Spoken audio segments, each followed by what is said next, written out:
говийн гүгээд халахын дундад талын сав, усны нөөцийн нэгдсэн менежментийн төлөвлөгөө, төслийн олон нийтийн нээлттэй хэлэлцүүлэг 2018 оны 11-р сарын 13-ны өдөр Говьсөнбөр аймгийн Боржгон чуулгад зохион байгуулагдлаа.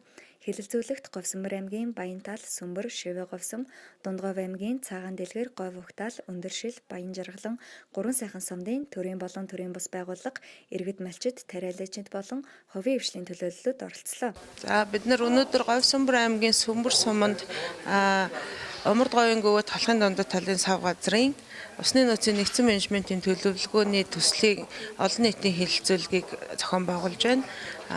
Энэхүү төлөвлөгөөг боловсруулах ажлыг байгаль орчин аялал жуулчлалын яам, уул уурхайн дэд бүтцийн хөрөнгө оруулалтыг дэмжих төслөлд захиалсны үндсэн дээр бид нар Австралийн засгийн газрын буцалтгүй тусламжийн хөрөнгөөр энэхүү менежментийн төлөвлөгөөг боловсруулж байгаа. Тэгээд Дэлхийн банкны хамгааллын бодлогын хүрээнд бид нар хийж байгаа судалгааныхаа ажлын талаар мэдээллийг олон нийтэд өгөх, түүндээ иргэдийнхаа олон нийтийнхаа саналыг авч тусгах зорилгоор энэхүү хэлэлцүүлгийг хийдэг. Яг нь миний төсөл манай төслийн хүрээнд бид нар маш олон хэлэлцүүлгүүдийг орон даяар зарим тохиолдолд бүр Оросын холбооны улс, Бурадын бүгд найрамдах улсад очиж хийж исэн маш их өргөн туршлагатай байдаг. Энэ маань хэлэлцүүлгийг өргөн хүрээнд хийх ерөнхийдөө нийтийн соёлыг бид нар түгээж байгаа гэж хэлмээр байна. Ингээд одоо альва хийж байгаа, улсын зүгээс хийж байгаа, яамны захиалгаар хийж байгаа судалгааны ажлыг олон нийтдээ аль болох хүрч танилцуулаад эдгээрийн саналыг тусгасан эцсийн төлөвлөгөө болон тайлан гарнаа гэдэг маань нэг шинэхэн соёлыг бид нар түгээж байгаа шүү гэдгийг ингээ олон нийтэд хэлэхдээ таатай байна. Тэгээ усны нөөцийн нэгдсэн менежментийн төлөвлөгөө гэдэг нь юу юм бэ гэхээр ер нь хамгийн нэгдүгээрт нь хүн амаа унд ахуйн усаар хангах, найдвартай, хүртээмжтэй байдлыг нь хангах зорилготой хаана хүн амын өсөн нэмэгдэх хэрэгцээ байгаа юм, түүнийгээ дагаад хаана усны хэрэгцээ байгаа юм бэ гэдгийг тодорхойлсны үндсэн дээр өмнө нь суурь судалгаагаа хийсний үндсэн дээр бид нар усны нөөцийн нэгдсэн менежментийн төлөвлөгөөг сав газрын хэмжээнд төслийг нь боловсруулад ингээд өнөөдөр олон нийтээр хэлэлцүүлж байна. Хэлэлцүүлгийн маань ажил маш амжилттай болж байна. Тэгээ бид нар Өн мөнхийн ундраг төрийн бус байгууллагын зөвлөх багийн тусламжтайгаар энэхүү менежментийн төлөвлөгөөг боловсруулсан.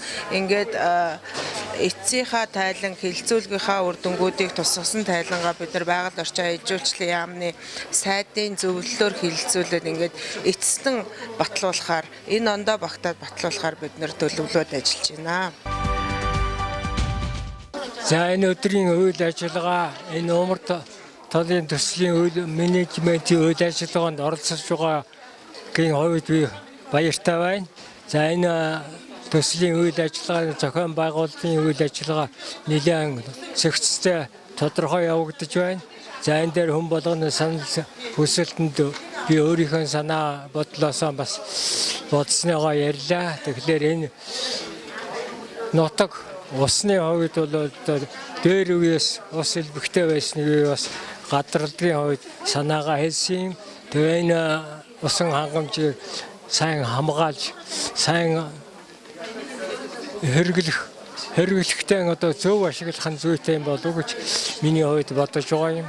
За тэгээд манай энэ Говьсөнбөр нутгийн урд талд артезиан ус гэдэг дээр үед нэрлэгдэж байсан усан дээр би ажиллаж байлаа. Тэрийг түрүүнд хэлсэн.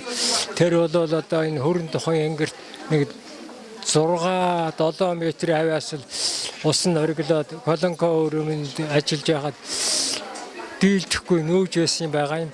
Энийг би артезиан ус гэж ойлгосон. Тэгээд тэр ус нь урд цагаан тормыогоо дүүргээд тэгээд сүйдээ шавууруулаад малчид нэгдэлчид бас дургуйсдаг байсан үе би. За тэгээ ер нь ус бол энэ урд их нартын нурууны араар зүүн тэрнээс баруун хойшоогон бол тэр нэмнэгийн говь руу нэлээд элбэг устай гэж боддог. За энэ усыг бол ашиглахад зүйтэй юм байна гэж хувьдаа бодож байдیں۔ Ер нь тэгээд өдөөгийн усан хангамж бол энэ тэнд олон газар цаоныг ухаад бас ус их алдаж байгаа мó яаж ч байгаа юм тэгж бодогдож. За цаашаагаа энэ усан хангамжийн үйл ажиллагааг бол зөв зүйтэй ашиглах нь зөв. Юу гэж байгаа юм гэхээр хаа хамаагүй одоо өрөмдөө тэр нөө ус давхарганд хүрсэн хүрээгүй хуурай ус нь гардгүй юм хотогнууд их элбэгшсэн байгаа. Энэ дээр одоо санаа зовж байдгийн. Тийм учраас тэр төрөний бодлого бол зүйтэй санагдаж байна. Зөвшөөрөлтөөр хотгуудыг гаргаж байх нь зүйтэй юм гэж байна.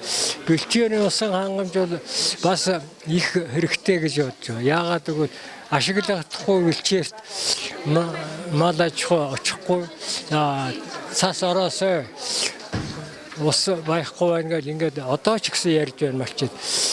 Цаасаар бол одоо тийш өвс бэлчээр байна гэдэг. Тийм учраас энэ усан хангамжийг одоо бас малчдын өсөл дээр булаг усын сэргээж өгөө штэ. Булагнууд бол байгаа юм. Тэгвэл тэр булагнуудын их адгийн одоо бас бузарлсан ч гэдэг юм уу, тагалж бөглсөн ч гэдэг юм уу, ингээд бас хавардсан явдлаа гэдэг. За миний хувьд бол бас аршаа уснуудын талаар нэлээ бодлого байдгийн. Аршааныг одоо энэ дундгой наан байгаа тэр тогоогийн гойд байгаа тогоогийн аршааны сайхан хамгаалсан байгаа юм. Тэрэн шиг одоо ийм бусад аршаануудыг бас хамгаалаад хүн ард нь хэрглэж зүйтэй юм уу гэж бодогдож байна. Тэрний юу бол одоо манай өндөр шил сумын нутагт 2 аршаан бий. 2 ходог байгаа. За тэр хотгийн усыг өрөмдлөгийн машаа ирээд соруулж аваад алга болгочаад байдаг. Тэр их буруу юм уу гэж бодоод байгаа. Тэр үтгээд хамгаалтгүй байж байгаа өнөө мэдхгүй аршаан чи одоо нар битүү байж байхад очиж болдгоо бас нөгөө химийн даралцаа найрлагатай байдаг учраас тэр ходог дээр хүн очиод нар гараагүй байхад өргөдөж байсан түүхнүүд олон байгаа юм. Хэлэлцүүлгийн үеэр усны нөөцийн менежментийн төлөвлөгөөнд тусгуулах саналыг хүлээн авах, цаашид анхаар ажиллах чиглэлээр харилцаж санал солилцлоо.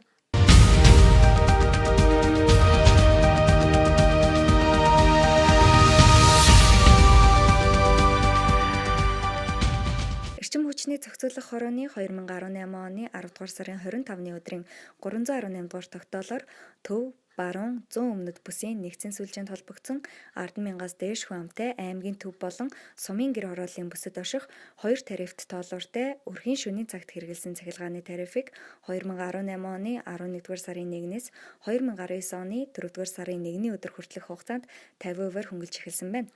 Мөн эрчим хүчний зохицуулах хорооны шийдвэрээр айл өрхийн сард 150 кВт цаг хүртэлх хэрэглээг тооцох тарифын хөнгөлөлтөд 2018 оны 11-р сарын 15-ны өдрөөс эхлэн өөрчлөлт орж мөрдөгдөж эхлээд байна.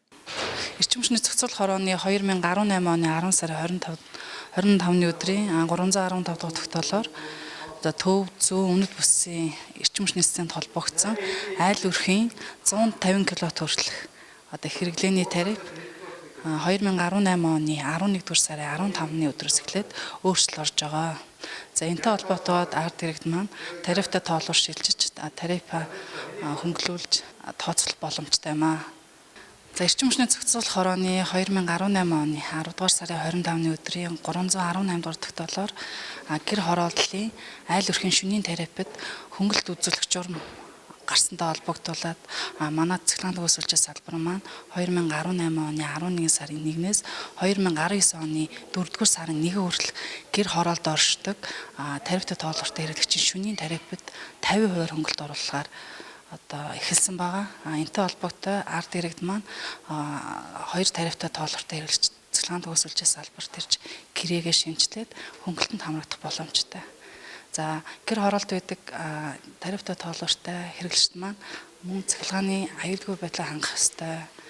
Энэ юу гэж байгаа юм гэхээр гэр хороолт байдаг хэрэглэгч маань өөрийнхөө оруулахын кабель шугам болон гэр доторх цахилгаан монтажны аюулгүй байдлыг анхаарч ашиглахын шаардлага хангахгүй бол манай цэцэрлэгийн төгсөлчид дуудлага өгж засуулах юм боломжтой байна. Болсон уу?